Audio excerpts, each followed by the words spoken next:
ভারতীয় টিমের প্রাক্তন ক্যাপ্টেন এবং কোচ রাহুল দ্রাবিড়ের বেকার থাকার দিন শেষ। ভারতীয় টিমের কোচ হিসেবে শেষ দিন রাহুল দ্রাবিড় ব্যঙ্গ করে বলেছিলেন এবার থেকে তার বেকার থাকার দিন শেষ, বেকার থাকার দিন শুরু।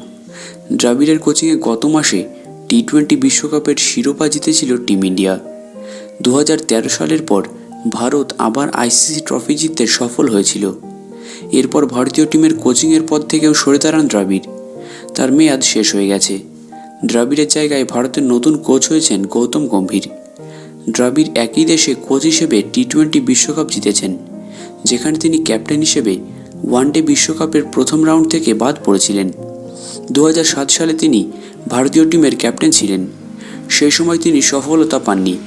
এবার ওয়েস্ট ইন্ডিজে কোচ হিসেবে শিরোপা জিতেছেন। টি-20 বিশ্বকাপের সাফল্যের পর কোচ হিসেবে দ্রাবিড়ের চাহিদা কিন্তু অনেকটাই বেড়েছে।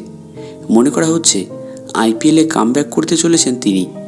জানা যাচ্ছে রাজস্থান রয়্যালসের প্রধান কোচ হিসেবে ফিরতে পারেন রাহুল দ্রাবিড়।